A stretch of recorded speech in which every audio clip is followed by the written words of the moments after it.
the Fifth Circuit decision.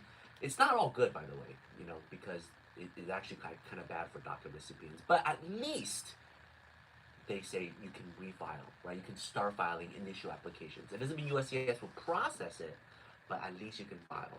Now, we're bringing in Gabriela. We do a lot of the DACAs here at the firm, and we've been doing it since 2012. And there's so many things that we want to talk about. How does it relate to ICE? What's the future of DACA look like to USCIS? If you haven't filed yet, should you file? How to file? The requirements. We're going to talk about all of that. And the reason why is because we've been just having nonstop consultations regarding DACA ever since this decision came out. And so we want to share a lot of that with you. So hopefully it helps you kind of make a decision on how to process your case. And again, this is live. So if you guys have any questions regarding DACA, regarding immigration, feel free to ask us. And it's very special that when we get Gabriela here because she does all the family department cases, a lot of the 601, 601A, DACA, military parole. So she's able to answer a lot of things that, you know, sometimes misses my mind, right? But first, let's just talk a little bit about DACA recipients, right? So for the longest time, people couldn't file new applications. They can only renew, they can only file for employment authorization, but if you haven't filed your initial application, these lawsuits have stayed. But since this year, after this decision in January, we filed new DACA applications, and how fast do we get a receipt? Yeah, so this year, as of January, we started preparing new cases, and obviously now the evidence that you have to prepare is substantial because more years have gone by. So it usually takes about 2 to 4 weeks to get a filing receipt, and then you officially have a case number. With that case number, it proves that you have a pending application with the government. So, you know, it's essentially proof that you're trying to get right with the law, that you are doing everything possible. You know, with this administration, I think it's so important to keep in mind that whatever you can do, whatever is available for you, you should try to do it and get it together. Just so that the government can see, you know, I'm trying my best, I'm doing what I can, this is all I can do for now. But you don't get a biometrics appointment. Correct, yes. So they give you the case number, it shows your name, it shows your date of birth, essentially like all your identification information is there, but they don't process the application because that's essentially what they said. We will continue to accept, but we will not adjudicate. Yeah, so this lawsuit in Texas allows everyone outside of Texas to still file new initial DACA applications. You've probably seen this online, but there's still so many people who haven't done it. And so right now we are encouraging everyone, if you qualify for DACA and you missed it the first time back in 2012, right up till when the lawsuit happened, if you have the ability now to file, you qualify for it, you don't have the criminal record. We're going to go through the requirements in a bit so you can kind of refresh your memory to see if you do qualify or not. But if you do qualify it, file it. Now, if you live outside of Texas, well, then move outside of Texas and file it, right? This is actually very interesting because it completely contradicts with the birthright citizenship issue that the government is dealing with. We'll talk about that later. But right now, if you can file for initial DACA, you should. We'll go into a lot more details, but we'll take some questions first. Yeah, is the federal government shutdown, does that affect immigration and processing? I'll help answer that. We do a lot of these reviews with USCIS and with CBP, so it doesn't affect critical workforce. So, for example, it doesn't affect the TSA, it doesn't affect CBP. They still go to work, they still protect the border, they still do all of that. With USCIS, United States Citizenship Immigration Services, it also doesn't affect them in the sense that all their salaries and funding comes from application fees. They're 99% plus self-funded. So they don't need government money to fund themselves. And for that reason, they continue to go. Immigration judges, however, a lot of it is dependent on government funding. ICE, a lot of it depends on government funding. So that's a little bit different. So immigration is very, very broad. USCIS, they're still doing interviews, they're still processing it. Now, they might have some internal organization they have to do. They may cancel an interview, but that's absolutely normal. They do that all the time, with or without a furlough. But yes, USCIS is still moving forward. Cases are still being processed. Someone says they got their B2 to F1 approved after watching one of our videos. It gave them the courage to do it. Yes, congrats. I have an LLC in Texas, life insurance, health insurance broker. Can I keep my license moving to a different state? I don't know that. Yeah. That's more of like a licensed law issue by state. I could tell you, as an attorney, I have a license in the state of California. So I could practice California law and federal law. If I move to a different state, I need to get that state's license to practice in that law. Some may require me to take their bar exam. So, generally speaking, I probably would assume your license is only tied to that state. But if it's a federal issue, a federal license, then you probably can practice. How long does it take to get a decision after an asylum interview? We don't do asylum cases, so we really don't have the facts to really tell you how long it takes. Um, in our experience and what we know from our colleagues who do a lot of asylum law, uh, judges are pressured to make decisions extremely fast. So, and we've been seeing that across the board, not just asylum cases, different court cases, removal proceeding cases, USCIS, consulate. We're seeing there's an expedited pressure to process things really fast. Not necessarily in the favor of most applicants, but at least speed-wise, they're trying to process things faster. I have a minor misdemeanor. Can I apply for DACA? Yes.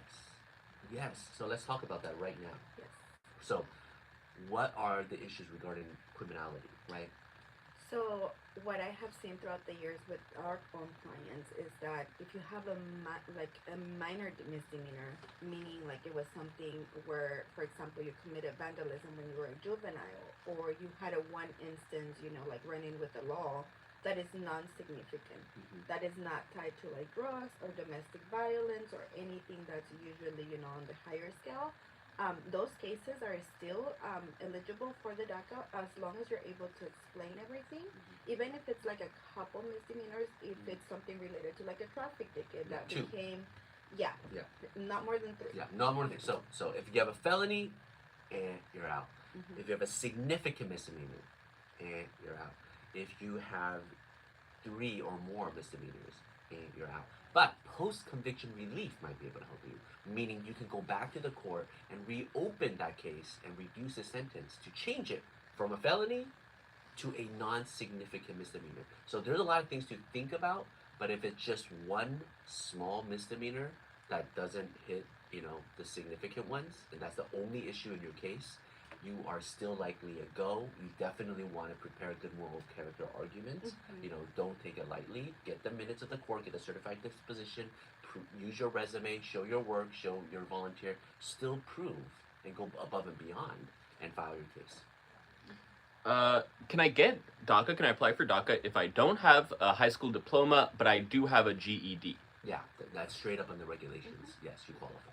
And I'm having trouble paying the annual fee for asylum with USCIS, the administration. What should I do? I don't know. I think finding an asylum attorney would be able to help you because they probably do this every day. We don't file asylums here. Okay, we'll take a few more and then jump back to talking about the updates. Can I get my work permit if I didn't get it 5 years ago? As in, did biometrics in 2021, a week later they closed it down. So renewal applications are valid. So if you had DACA and you had the ability to file for work permit, you couldn't, so they're accepting renewals. So definitely file. I think what the person is asking is related to those applications that got installed back in 2020 and 2021. Oh, So the court shortly reopened the program back in 2020, 2021. We were able to file some cases, and they suddenly closed the program. They were no longer doing biometrics or processing the cases, so they have been on a waiting line for like the past 4 or 5 years. So if they did not complete the biometrics, then most likely if the program is reinstated now, it sounds like they will go for biometrics, and then they can be processed for a work permit. So I think that's what that person is saying. Like they closed down the biometrics back in 2021.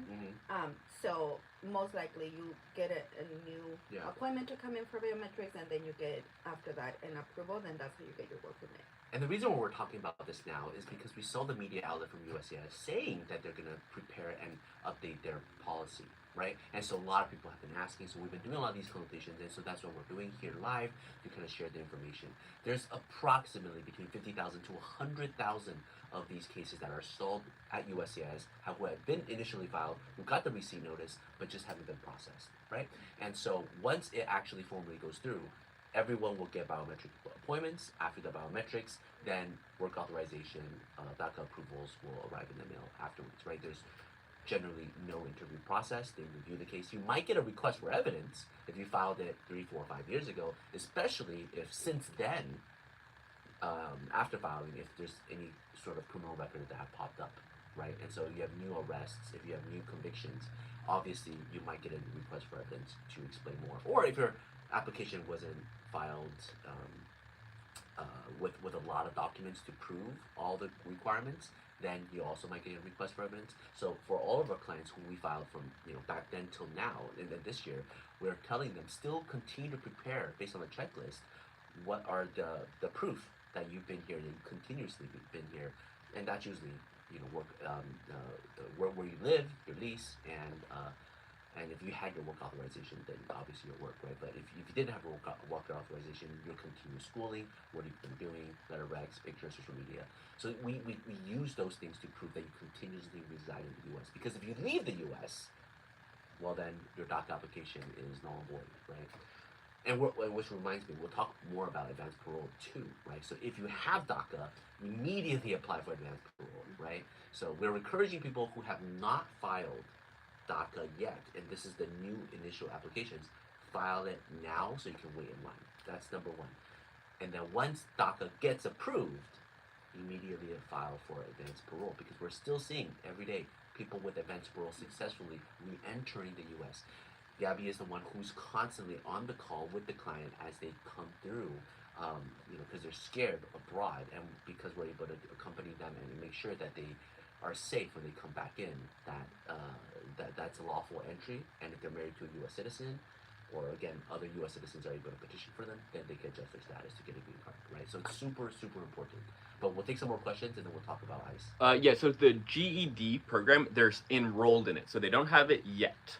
Do they have to wait? Oh, also qualify. They also qualify. Yeah. Okay. Now, we talked about this last week, but I want to follow up on this. A 16-year-old has been abroad for 4 years on a green card. Can they come back alone to the U.S.? They are enrolled in an elite boarding school until 18. And they're going to live with a family friend. Yeah. So, I got mixed signals about this. One time, so we did a lot of these cases, right? But one time, I was bringing in, I think a 16, 17-year-old girl, and the officer said, no, the parents needed to be here. So we got a hard stop because of the 16, 17-year-old. Now, there might be a bunch of situations that triggered that, but still, ultimately, the officer said, no, we need the parent to be here. Luckily, the parent had a tourist visa that got expired. We were able to renew it really quickly, and then we would bring them all in. But that was basically a shocking event, because we had to basically go back to Mexico, figure everything out, and then come back in. Then, after that incident, I think it was earlier this year, where we were really concerned because we're bringing in again another minor with a green card. And we checked with the officer, hey, does the parents need to be here? Last time you said the parents needed to be here. Can they come in without? The parents, pretty pleased. That officer said yes, they could.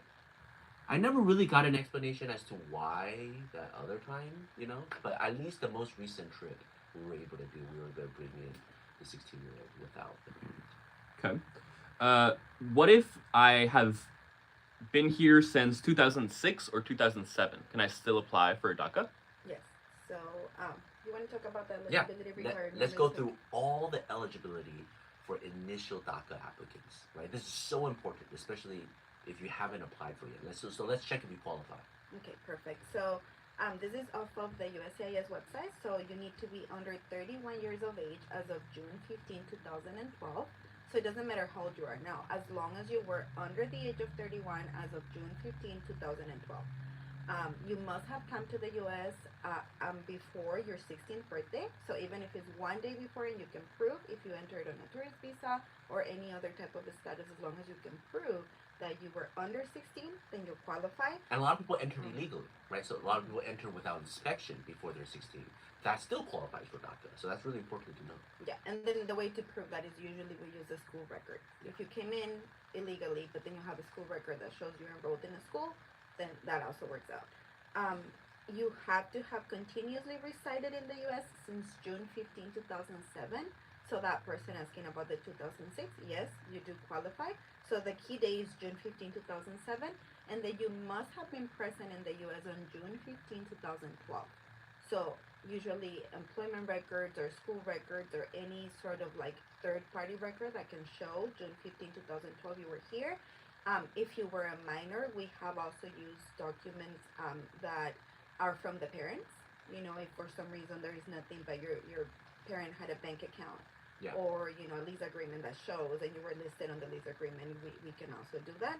And then you cannot have lawful status as of June 15, 2012. Um, so no F1 visa, no tourist status or anything. You have to have been on unlawful status on June 15, 2012.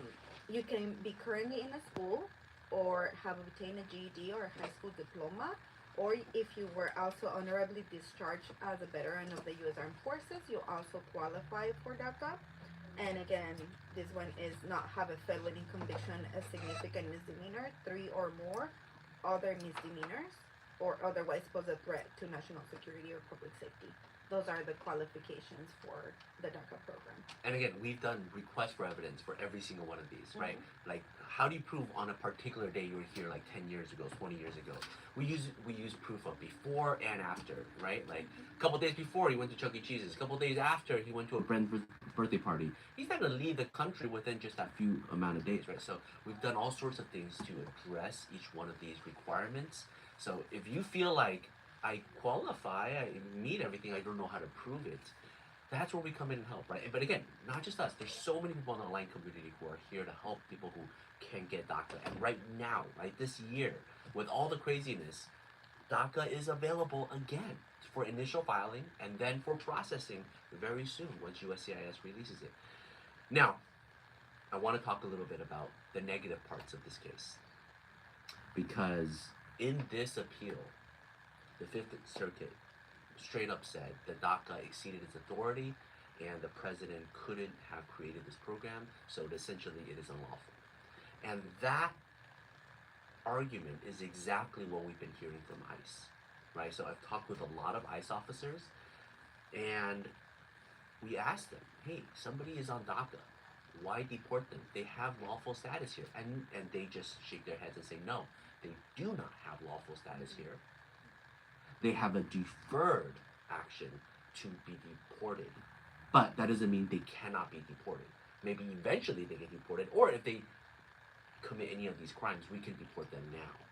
It's not lawful status. It is not a protection. And based on case law, the president exceeded his authority to grant this deferred action.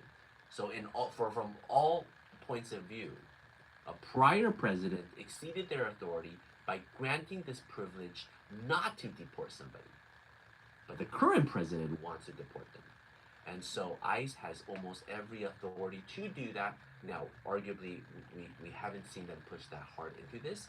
And this case law, what we're trying to tell a lot of our clients is, but yes, that might be true, officer. Yes, that might be true. But based on the last line of this case, right? And again, I've been printing these out and sharing it with different people. Even if the president exceeded the authority, the case is stayed because it will cause a dramatic effect on society. It will harm society because everybody relied on this issue, right? Relied on the DACA being approved to be able to live here, to work here, so society will be disrupted. So even though they might have exceeded the authority a little bit, but because if you reverse that, it will cause chaos. So that's what we tell the ICE officers. We have deferred inspection, right? We have DACA. Please don't deport us. And if you do end up violating that, you do end up deporting us, it will cause chaos in society.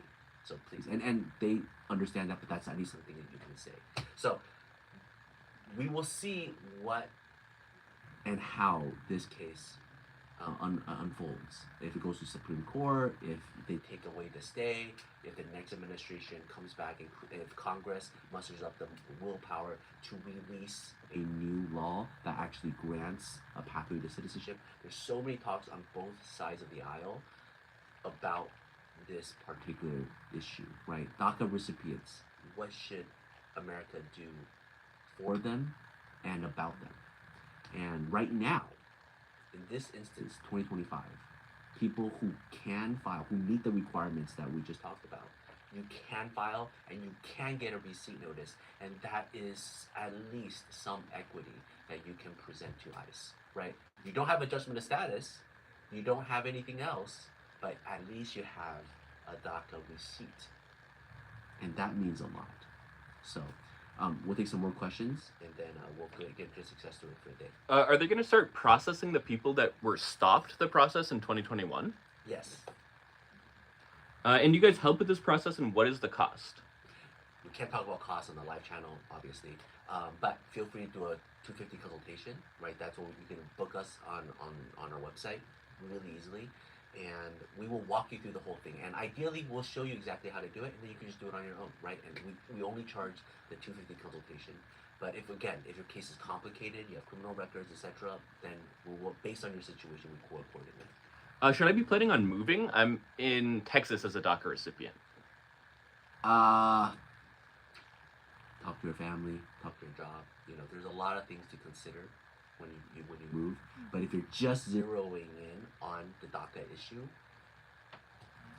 Texas is obviously not as friendly as everywhere else right now. Can they apply for DACA if they have DACA expired for 2 years?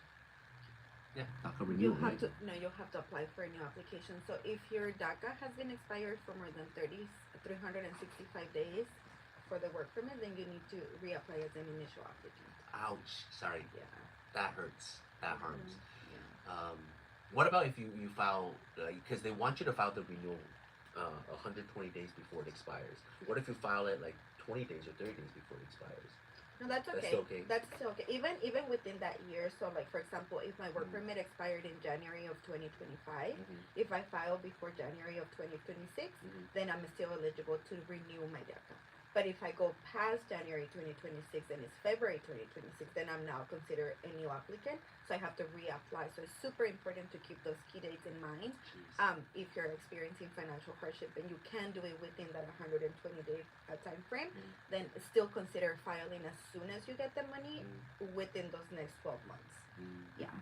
So you could, you would have to reapply as an initial applicant, resubmit all the evidence, prepared all the documentation all over again. You can't do it in Texas, but you can do it everywhere else, and you'll get a receipt. And hopefully they process this soon and fast, so you can regain your work authorization. Someone says it's a trap. It's a way to make a list of all undocumented immigrants so they can then deport them. That's a very pessimistic view, and it could be right, and it could be wrong. But if you have to choose a way to live your life, if everybody is just extremely pessimistic about all things, then no cases will ever get approved. You file, maybe DACA will be approved, maybe it'll be denied, maybe it'll get deported. Maybe you'll file for a green card, maybe it'll be approved, maybe it'll be denied, maybe it'll be deported. If you apply for citizenship, maybe it will be revoked. But if you don't do anything, then you just continue to live in the shadows and in the darkness. So this pathway, there have been good people that have been trying to fight for DACA recipients, and this is the reward of their labor for all of these years. If your conspiracy theory is right, saying that they are just part of the system, right? Again, the government, if it's up to the government, they would just say, nope, DACA, stop, period, don't file. But so many people have poured in their heart. So many states have joined amicus brief saying that DACA does not harm their citizens. So please, Texas, shut up, right? Essentially, right? Because Texas is saying DACA harms all America. And other states are saying, no, DACA recipients don't harm us. We like them. And so many attorney generals, so many nonprofit organizations, schools have come out and say, DACA recipients are some of the hardest working people that we know. Please do not cancel this program. And the court agreed, saying, okay, Texas, you've shown that DACA might have harmed you, so fine. People in your state cannot file. But everywhere else, nobody else has said that DACA has harmed them, so that they can continue to file. And I think it's important to highlight they have had a list of about 800,000 DACA applicants for the past 13 years, and haven't really taken a negative action. So I think that's important to keep in mind. We're talking about a listing. They already have a list of 800,000 people that they can look into. Right. We've had clients since the program started. Like, we were one of the first offices to file. Mm-hmm. Our approvals came in within 2 weeks. Mm-hmm. A lot of people came out of the shadows. I've seen clients go from DACA to getting green cards, to becoming U.S. citizens, to becoming attorneys. Yeah. So it's something to keep in perspective. I know it's a hard time. I know it's really difficult for a lot of people. Right. But keep in mind that past 13 years, mostly positive, unless you commit a real bad crime. Yeah. I've heard of a DACA recipient that she was scamming through a nonprofit organization. She got a bunch of funds, never did anything. So she recently was detained and deported, but those are the extreme situations. I think if you consider, within the last 13 years, is mostly positive. So. Can my wife still renew even if she's now a stay-at-home mom? Yes, there is no requirement to be employed. And then essentially the work permit is a separate application. So I went to biometrics for DACA. They requested I change my name. Should I reapply? I'm already approved. change it and maybe do 250 consultation. I mean, Yeah. it depends, right? I've never heard of that. Yeah, I've never. Yeah. How many years is DACA and has it changed? Work permit is valid for 2 years, and you usually have to apply within a year and a half for the renewal. So, valid for 2 years. And will I have to reapply if I are already applied back in 2020? No, you don't reapply as long as you still have that filing receipt and you never got a notice saying that your case was closed. Your case is still pending since 2020. And you can check your status online, right? Mm-hmm. What are the rules for DACA in New York City? Same as everywhere else. I live in Texas. What can I do? Move out of Texas and then file. I'm a permanent resident. I applied for an SB1 visa, and they said it is approved. How long will it take? Approximately 9 months to a year. The thing you want to track is their NVC and the consular process, because essentially that's what you're going through. So check with the local community to see how long the National Visa Center is processing the DS-260s and the consular interviews. And so however long they're processing those cases, that's probably how long it'll take for you. About the minor CBP entry, can the parents send like a statement of I'm caring for this person, so this is why I can't accompany them? That's exactly what I did. I had the parents prepare everything. I had everything in hand. I was reviewing with the officer. The officer is okay, great, you can come in. So I mean, when in doubt, I would prepare for that. But again, if you're asking me, is it gonna be? I mean, again, this is CBP officer. Sometimes they change their mind, right? Again, I still don't have a clear answer why that 17-year-old had to have the parent, right? And luckily, the dad was just on the other side of the fence, right? And so we're able to get them in. But I mean, the worst case scenario is like you go and bring the kid in, and then suddenly the parent said no. Then the CBP says no. The parent needs to be here. Then what do you do, right? Can the other states try to sue so that DACA becomes invalid? Absolutely. The other states can join this particular lawsuit and say, now we want to agree with Texas. We also have been harmed by DACA recipients in our state, in our healthcare, in our education. So if the state attorney general joins, then absolutely. Again, this litigation has been going on for we're 5 years now, and they haven't. Okay, I want to talk about advanced parole on DACA, but first, I got married to my husband. He is a U.S. citizen. Is it a good time to file now? As good of a time as ever, right? So if you qualify, file. So, is it safe to apply to do advanced parole with DACA right now to El Salvador? To your country of origin is not the main issue. It's how you apply for advanced parole and then fulfilling that promise. So, you know, humanitarian, schooling, family. We did a separate video on all the different reasons we used to help different people get advanced parole and successfully got them back. And the majority of the cases, again, all of our cases have came in. We don't have a single case where we got advanced parole and they were stuck outside, right?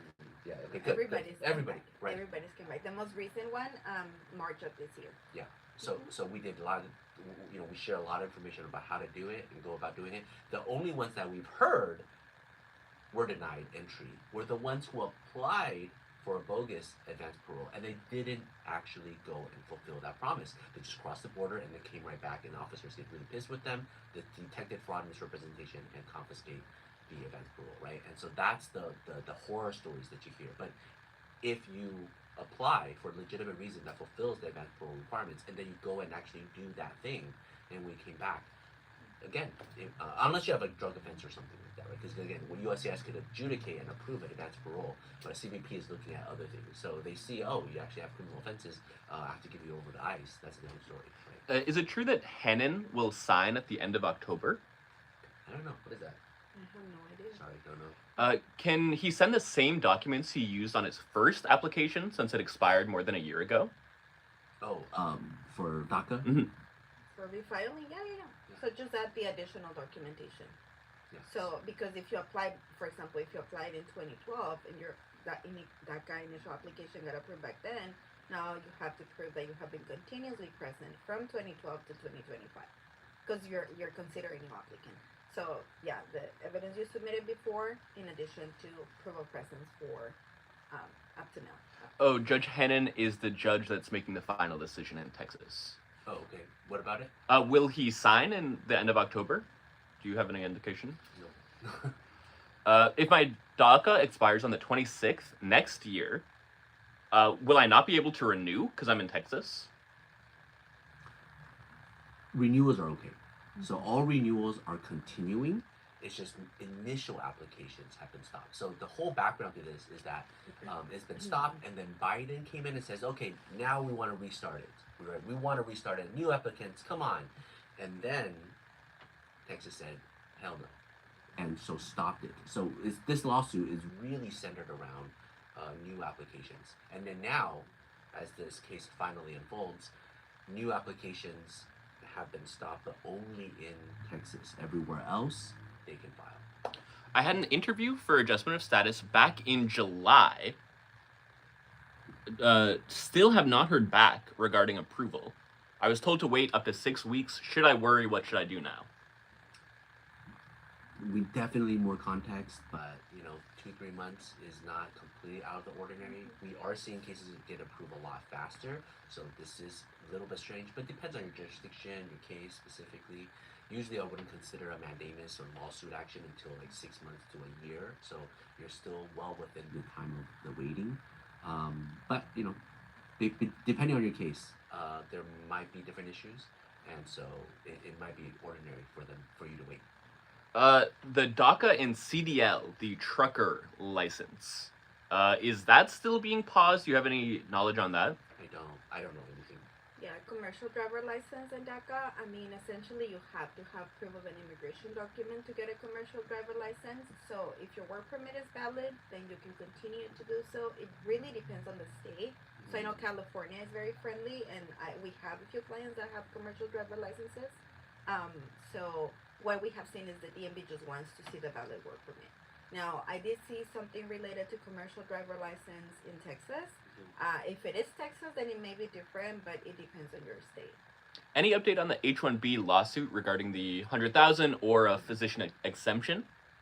No additional updates since what we talked about last week. I have I-130 approved. Need to file for 601A. Should I wait and see what happens with DACA first?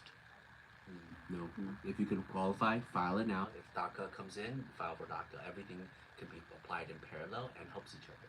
So whenever you have it ready, file that. My 601A is approved in Texas. Will I have to reapply for another one? No. 601A hasn't changed. Yeah, 601A hasn't changed. If it's approved, it's good. You'll keep it. You'll use it. I'm married to a U.S. citizen with 2 kids. Can my case get approved faster? Yeah, put potentially, because bona fide marriage, the officer reviews it. We just had a case that was actually quite difficult, right? Mhm. Margaret, you, we worked on a case, and it was approved within 2 months. It was scheduled for interview within a month, and then It was approved on it the was day of. approved on the day of the interview. The client didn't even get a work permit Wow. because it was so fast. So 1 month. within 2 months, Mhm. you get your whole green card. Yeah. And then the interview was super easy. It was like a 5-minute interview from what I heard back from the client. Yeah. They barely asked any questions. The officer actually, in fact, as they came into the room, he said, "Oh, I'm gonna approve you guys. I just need to do this for like Yeah. part of the process." So then they sat down, asked just their names, how their day was, and they said, "Okay, you guys are approved. You can Yeah. go on." So 2 months from the time of filing, 1 month, right, and then green card. Boom. I did SIGIS and have my work permit, but should I still apply for DACA? We don't really encounter that. Yeah, no, and then I don't know if SIGIS will be considered like some sort of like lawful status. I mean, I'm not familiar with that part, but Yeah. you cannot have lawful status on June 15, 20 plus. So that's a little tricky. Yeah, I would really want to know a little bit more, but we don't do law SIGIS that are firm, right? And Mhm. so, yeah, but if you qualify for all the things of DACA and you qualify for everything of SIGIS, I would probably stick with SIGIS because that's better than DACA. DACA just a deferred, right? From removal. Do you recommend doing advanced parole still, or just filing for I-601A? Advanced parole. If you previously had DACA but let it expire for over a year, can you now reapply for DACA? Yeah, should be applied as an initial application. So it won't be processed, but at least you'll get a receipt, and that is at least an equity, a shield with ICE. So I got my biometrics done before DACA was frozen. Will I need to redo them? We'll see. We'll see when USCIS comes up with a notice. They might say everybody needs to, who haven't received it, will do a new set of biometrics. Totally possible, because to them that's a much easier process, right? Just feed everybody through the biometrics, get their new fingerprint, check with the criminal data bank, and there's no arrest, new convictions, then green cards get mailed out. I mean, not green cards. Work permits get mailed out. I'm married to a U.S. citizen, but she and my kid live in Mexico. Can I still fix my status to live in the U.S.? You are married to a U.S. citizen, and the U.S. citizen and their child live in Mexico. Okay. But they want to get status to live in the U.S. So you can file for adjustment, but you have to show that the U.S. citizen came back and you intend to be here. And if you qualify for 601, then you have to prove that that being separated would cause extreme hardship.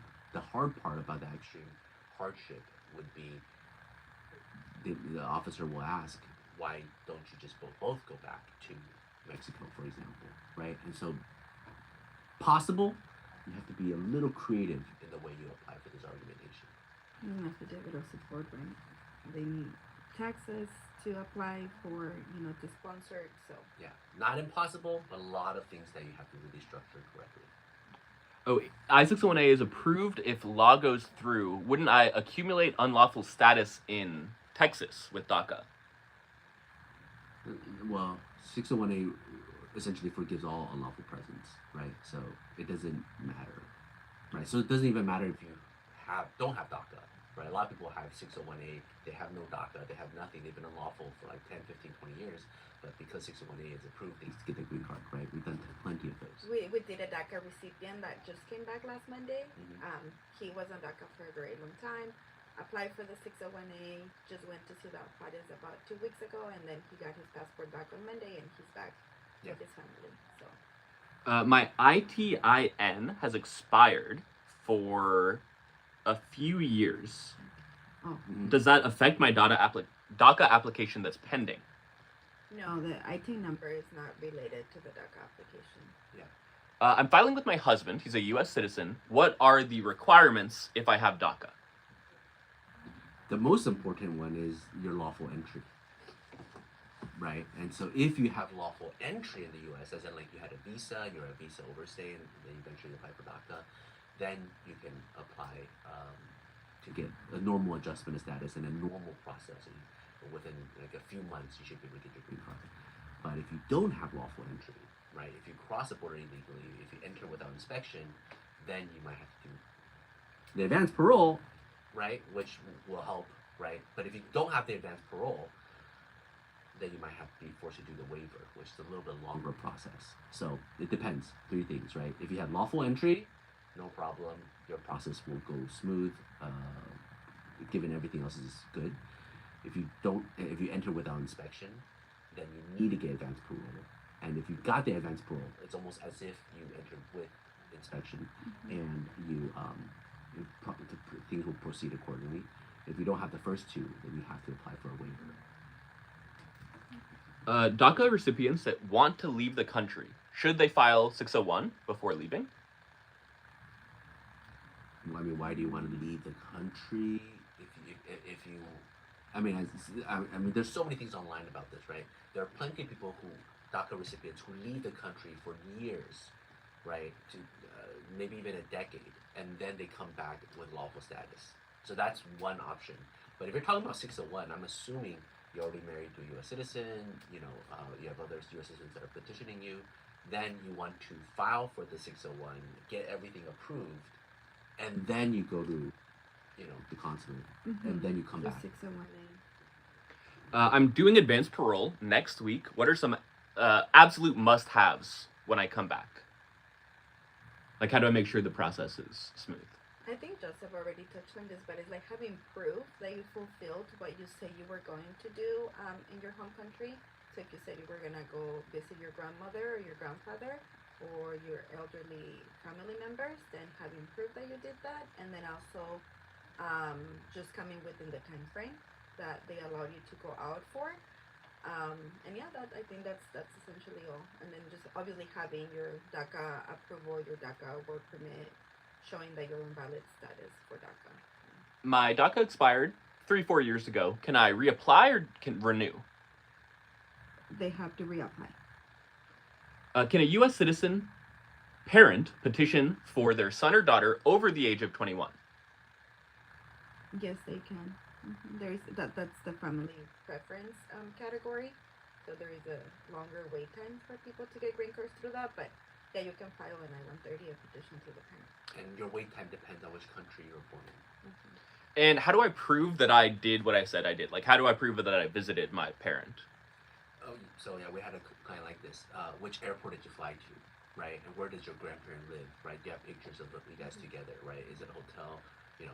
So I mean, the clear sign that you didn't do that is if you just crossed the border and you came back, right? When did you leave and when did you come back? But so the officer will ask, and so do you have things on your phone? Do you have things to be able to explain it? Again, these are officers, so it's how you say it matters more than when you have a whole bunch of documents in hand, right? So they're trying to detect if you're lying or not. Can I apply for DACA if I already applied for asylum and that case is still pending? We don't do asylum cases, but they are mutually exclusive. And so if you qualify for DACA, and based on all these requirements, I guess you could apply for it, but it's kind of contradictory with asylum, because if the asylum, usually you apply within 1 year of being here, and if you apply for asylum 20, 30 years ago, there's probably something fishy, something wrong, right? So if you just recently applied for asylum, or even arguably in the past 5 years, you probably don't qualify for DACA, right? So having somebody who can apply for DACA and asylum, it's going to be a super rare case. So yeah, the question is, should I apply now or wait until things get finalized? Apparently some top lawyers in Atlanta are saying wait until things get filed, or finalized. You're saying do it now? Especially for people who are living in the shadows. Right, so many people are extremely concerned, and so we are encouraging people to file, but also prepare for the request for evidence. The easiest way is wait for things to be finalized, they issue a memo, and then everybody rush to file. Sure, that makes things a little bit simpler, but there's nothing preventing you from filing now, and if having that receipt is important to you, then do it, right? And from what we have seen this year, so many people have been just unable to sleep, right?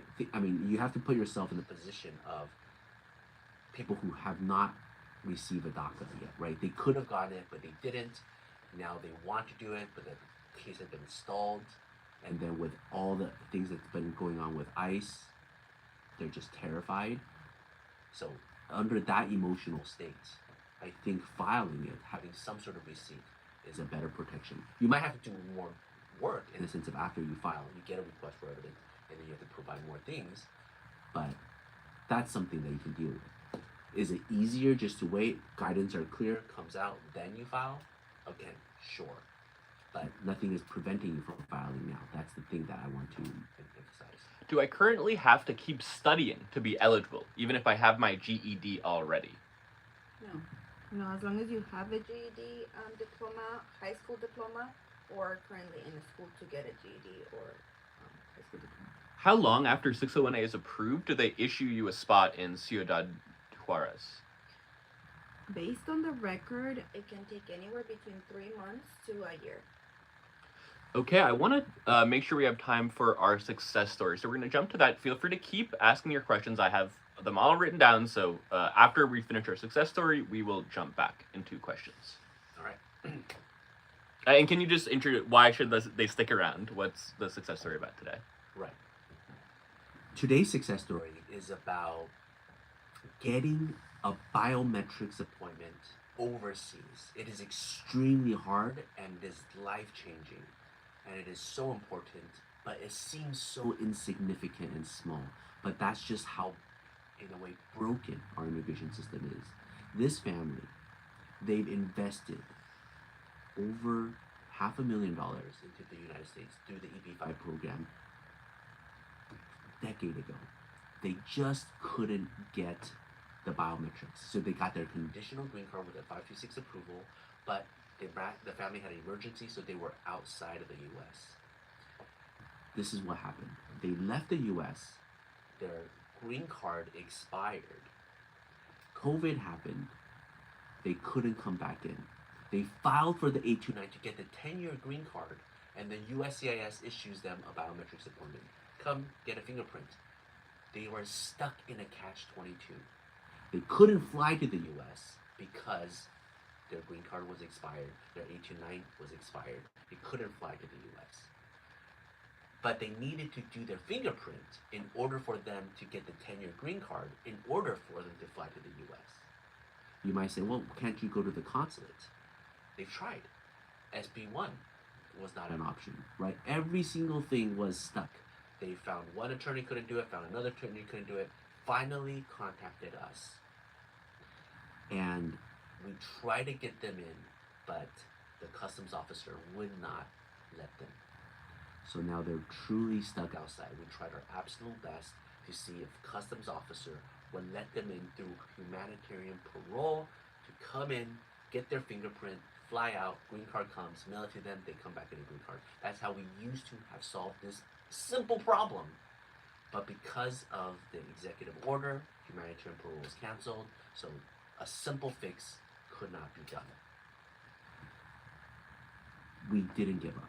So this is the next thing we did. We went to Santa Ana field office and we begged the officer. We first filed with USCIS. Then we got the info pass appointment, and then we begged the officer, can you please grant the 551 stamp on their passport, because they already mailed the passport to us, right? We contacted USCIS, we got the info pass, and we had the clients mail their entire family's passport to our office. We brought it down to the field office with the 551 stamp, said, can you please stamp it? And the officer talked with us for a long time and said, no, sorry, based on policy. We were so close. We felt the officer was going to do it, but at the end of the day, said couldn't. And we begged them, well, at least can you help us try to get an appointment overseas, biometrics? They said maybe. So same day, we got the rejection. We overseed the passport back to the client, and we contacted a field office overseas, a USCIS biometrics appointment office overseas, to see if they can do it. We corresponded a few times, and ultimately they said no. We said, why not? You were able to help us last time. Our previous client who couldn't get a biometrics in the US, you were able to help. And then the biometrics center overseas said, well, that was because they lived in a country without a biometrics center. But now your client, who is from China, they could go to the USC, they could go to the Guangzhou consulate to get the biometrics. So defer it back to them. Again, we hit another dead end.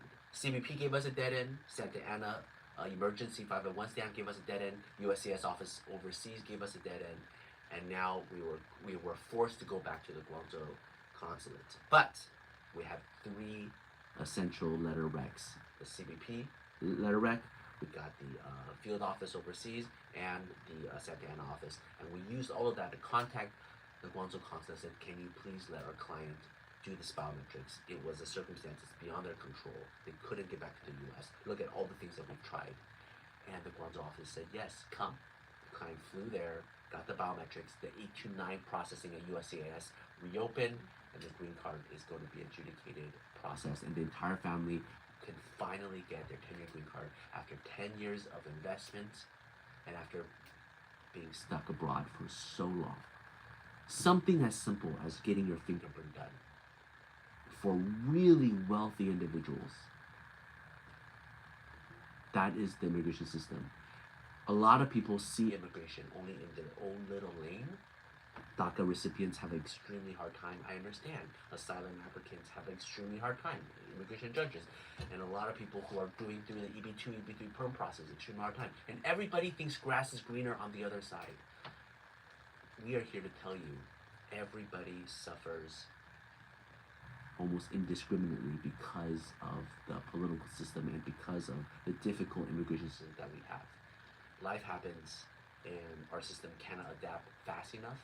And this is all the methods that we had to do just so that they can get a simple biometrics appointment, just so they can finally come to the US as a green card holder. But we're very happy to share the success story with you. It's nearly impossible to get biometrics overseas. Maybe this is what we just have to do in the future every single time. I showed the enormous amount of work that we had to go through in order for them to contact the consulate, but at least it worked. So, if you guys have any questions about biometrics overseas and how to prove it, we'd love to share with you. We'd love to talk to you. Feel free to build a conversation. Thank you. Bye-bye. But that's our success story filming.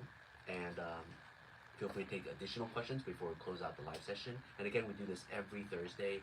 We try to do it from 12 to 1, answer a lot of questions. Feel free to ask any more. Okay. If I applied for a U visa, can I still apply for a first-time applicant for DACA? I don't think they're mutually exclusive. So the answer is yes. We don't do the U visas at the office.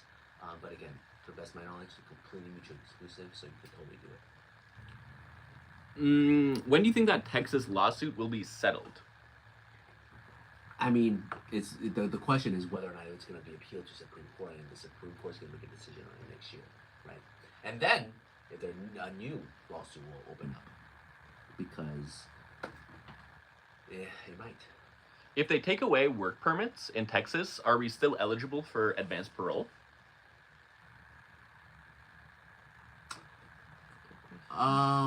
Well, the lawsuit doesn't take away work permits. It just takes away the right to file for new applications, right? So if you already have DACA, you can apply for advanced parole now. This lawsuit doesn't affect you. So on this AOS interview, haven't heard back for 2-3 months. What can I do to speed that decision along?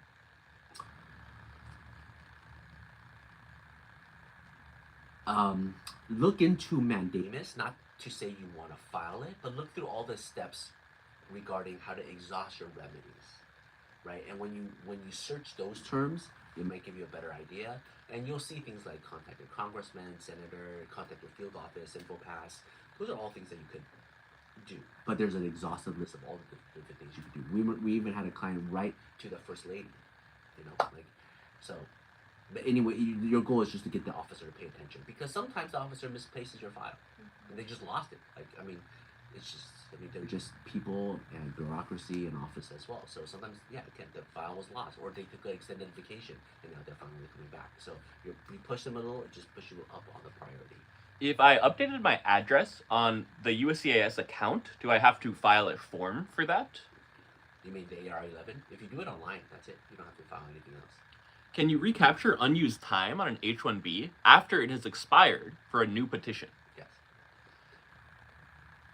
Can I still apply for DACA if my husband is petitioning me? Yes. How long would it take for a U.S. citizen sibling petition for older siblings with DACA? Around how long it'll take? It depends where the beneficiary is from. So it depends where you were born. Right. India, Vietnam, China, they a little bit longer than everywhere else. Mexico, Philippines, yeah. Mm-hmm. These 5 countries have a long backlog. Can you apply for DACA again if you got a DUI charge for reckless driving? So what we know based on history is that if you were convicted of the DUI, then you're no longer eligible for DACA. And should I apply for DACA now or wait? If you qualify, it is our firm's position that you should file. What if I'm applying for DACA? What should I start gathering now? Like, what kind of evidence? Everything we kind of mentioned. Now, the good thing about it is USCIS's website gives you a pretty clear checklist. So start there. But if you feel like you can't get some of those things, that's when you contact us, contact somebody else, and try to be more creative, right? And so again, we faced like hundreds of DACA applications with different RFEs. So look at the basic checklist that USCIS provides. Those are all things you can easily gather within a few hours, maybe a little longer, half a day. And then once you have everything, you fill out the form, everything is ready, write the check, and be prepared to file, right? Can I have a manager from work sponsor me for a green card? You can have a company sponsor you. The manager, him or herself, cannot do it on their own, but the company can. Can you apply for DACA if you receive government assistance? I don't know. Yeah, we've had certain circumstances where applicants have received government assistance in some way. We haven't had any adverse decisions because of that. So I would say it is possible to apply based on our client history. There is nothing on paper that says you're not eligible for DACA if you apply for government assistance. If I got my biometrics and it was canceled that same day, do I need to do anything else with my process? Now, if you're talking about DACA, right, or I guess anything, biometrics is just one small step in the whole process. Mm-hmm. So, you mean it's just one stall. So if it got canceled, you have to wait for the next one, right? And your case can't move forward until your biometrics is done. I had a wet, reckless arrest. Am I safe to advance parole travel? I would want to know more, and typically, if there's any criminal convictions, this is what I would advise you to still apply for the advanced parole, right, and get it. But just because you get it doesn't mean you actually have to execute and then leave, right? So once you do get it, maybe in a few months, and you have this criminal record, maybe I would check with CBP officers, right? Go to deferred inspection, go to your local CBP officer and say, hey, this is my situation. What would you recommend? That's what we do, right? We go talk to CBP boss all the time because it's up to their discretion, right? So who better to ask than them? And if they said, I wouldn't go, take that as a hint. And I want to remind our audience, we're not your lawyers. This is not legal advice. Right. So that's why it's a little bit more complicated. We definitely want to know more. Can I go home for vacation under a conditional green card and come back without being detained when coming back to the U.S.? If you have a conditional green card, you're eligible to travel. The CBP officer, when they see you, they will see if you're admissible to the United States. So that's their job, to admit you because you're out of the country. So you're trying to come back in, they're trying to admit you. In that admission process, they have to review a few things. If you violate some things, then they can detain you. But under all normal circumstances, if you're a normal individual, no criminal history, nothing that's suspicious, they generally let you in. We have tons of clients who are constantly leaving and coming back on conditional green cards, etc. So generally, you should be fine. But if there's something that you know, that they might know, that you might know, that they might be concerned about, then that's something that you want to prepare for. Do you think they'll immediately revoke the work permit from DACA in Texas? No, I think that the stay order is quite strong. So unless the Supreme Court now goes and says this judge didn't go far enough, right? If the Supreme Court says, I agree with the analysis, DACA has exceeded its authority of presidential power, so now we want to actually cancel all work permits of all DACAs throughout the U.S. That's probably what will happen, right? But it's not the but based on this order, I don't think they will cancel work permits. Okay, we're gonna end it here. Thank you guys for watching. See you guys next week. And if you want to book a consultation, you can find our website in our bio. Take care. Bye bye. Thanks, everyone. Bye.